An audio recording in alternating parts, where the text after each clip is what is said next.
Hello students, let's understand the question first. If the lines x upon 1, y by 2, z by 3 and x minus 1 by 3, y minus 2 by minus 1, z minus 3 by 4 and x plus k by 3, y minus 1 upon 2 and z minus 2 upon h are concurrent. अगर ये तीनों lines concurrent हैं तो h और k की missing value क्या होगी? यानी हमारे पास यहाँ देखिए आपके साथ k है और ये h है, इनकी हमें क्या बतानी है? मिसिंग वैल्यूज बतानी है। देखिए अब जैसा कि हमारे पास क्वेश्चन में दिया हुआ है that is x by 1 right is equal to में y बाय 2 और ये क्या दिया हुआ है z बाय में 3। So let us consider is equal to में a, इसको a के कंसीडर मान लेते हैं कि that is equal to a। तो यहां से अगर हम देखें x की वैल्यू क्या आ गई, x की वैल्यू आ गई 8 राइट, y की वैल्यू कितनी आ गई that is twice of a, z की वैल्यू क्या आ गई that is twice of a यानी 3।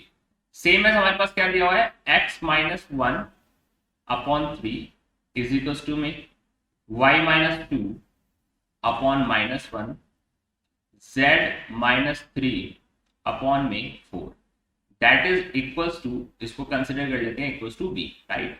तो ये क्या हो जाएगा, x की वैल्यू निकालें तो क्या हो जाएगा that is x equals to में 3b plus 1, y is equals to में माइनस b प्लस 2 और z इक्वल्स टू में 4b प्लस 3।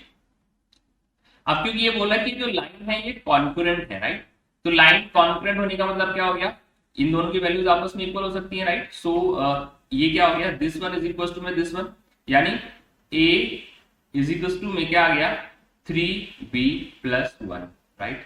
यहाँ पे क्या आ गया 2a इज इक्वल टू में माइनस b प्लस 2। अब a की वैल्यू क्या है 3b प्लस 1, इसको यहां रख देते हैं। तो ये क्या हो गया twice of 3b plus 1 is equal to में माइनस b प्लस 2। तो ये हो गया 3 two 6b plus 2 is equal to में माइनस b प्लस 2। तो 6b और ये b इधर हो जाएगा दैट इज कितना हो गया 6b और b हो गया दैट इज प्लस b, मतलब ये हो गया 7b इज इक्वल टू में 0 हो गया और b की वैल्यू क्या निकल के आ गई, b की वैल्यू 0 निकल कर आ गई। अब b की वैल्यू 0 निकल गई तो a की वैल्यू क्या आ गई, यहाँ से a की वैल्यू यहाँ से आ गई 1। तो देखिए a की वैल्यू 1 आ गई और b की वैल्यू क्या आ गई 0 आ गई राइट। अब देखिए आगे चलते हैं नेक्स्ट इक्वेशन पे, यहां मानते हैं that is x plus 3 x plus के है यहाँ पे राइट, x प्लस के x प्लस कितना है यहाँ पे x प्लस के अपॉन में 3 इज इक्वल टू में y माइनस 1 अपॉन में 2 इज इक्वल टू में z माइनस 2 अपॉन में h इज इक्वल टू में इसको c के इक्वल मान लेते हैं राइट। अब देखिए यहां से अगर मैं वैल्यू निकालता हूं तो यहां से x की वैल्यू क्या आ गई, x की वैल्यू आ गई मेरे पास 3c माइनस का k, y की वैल्यू क्या आ गई 2c प्लस 1 और z की वैल्यू क्या आ गई hc प्लस 2 राइट।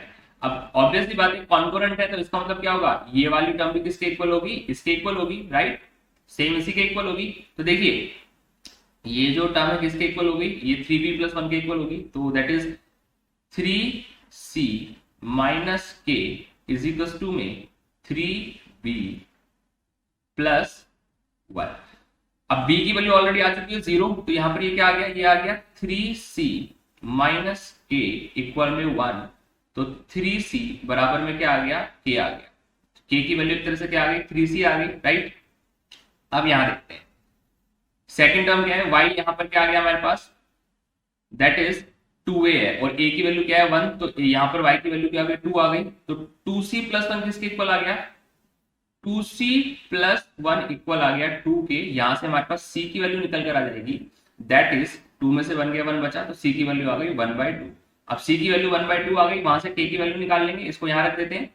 तो 1/2 को यहां सब्स्टिट्यूट करेंगे दैट इज 3/2 और 3/2 c की वैल्यू यहां रखेंगे तो यहाँ पे क्या आ जाएगा, यहाँ 1/2 है तो यहाँ पर हमारे पास k की वैल्यू आ जाएगी, क्या निकल कर आ जाएगी दैट इज यहाँ पे इसकी वैल्यू पुट कर देते हैं तो मेरे पास k की वैल्यू निकल कर आ गई that is k is equal to में c की 1/2 दैट इज 3/2। ये क्या हो गई मेरे पास, ये हो गई मेरे पास k की value that is 3/2। 3c minus के, ठीक है, इज इक्वल टू में क्या था, इज इक्वल टू में 1, राइट। सो यहां पे हमने क्या कर दिया, इसको 1 के इक्वल पुट कर दिया, तो k क्या हो गया यहाँ पे 1 प्लस के, है ना, ये क्या है k प्लस 1 हो गया यहाँ पे। अब यहाँ पे इसको आगे सॉल्व करते हैं, let's do the calculation. So 3c equal to में k प्लस 1 है, तो यहाँ c की वैल्यू क्या हो गई थी 1/2 थी, तो ये क्या हो गया 3/2 हो गया। तो k इज इक्वल टू में 3/2 माइनस 1, तो ये कितना हो गया, 3 में से 2 गया तो 1, दैट इज 1/2। k की वैल्यू क्या निकल के आ गई 1/2 निकल कर आ गई। अब h की वैल्यू कैलकुलेट करते हैं, तो ये क्या हो गया यहाँ पे, इससे कैलकुलेट करेंगे, that is z minus 2, right, z minus 2 था, तो इसको डायरेक्टली पुट कर लेते हैं अपन यहाँ पे, right, we will put it directly. तो डायरेक्टली हम इसको पुट करते हैं, तो यहाँ पर क्या था z बराबर hc प्लस 2, तो z इज इक्वल टू में hc, c की वैल्यू क्या है यहाँ पे, c की वैल्यू देखिए हमने यहाँ निकाल ली, दैट इज कितनी निकल कर आई, दैट इज 1/2, राइट, c की वैल्यू कितनी निकल कर आई 1/2 निकल कर आई। तो h इंटू में क्या है, दैट इज 1/2, यानी ये h/2 हो गया और प्लस में 2, तो ये वाली वैल्यू क्या होगी, थर्ड वाली वैल्यू के इक्वल होगी, दैट इज 3 है, और a की वैल्यू 1 है, तो यहाँ पर क्या आ जाएगा, यहाँ आ जाएगा 3, तो 3 माइनस 2 क्या हो गया 1, और यहाँ h की वैल्यू क्या आ गई, h की वैल्यू आ गई z इक्वल्स टू में क्या आ गई निकल के 2 निकल कर आ गई, राइट।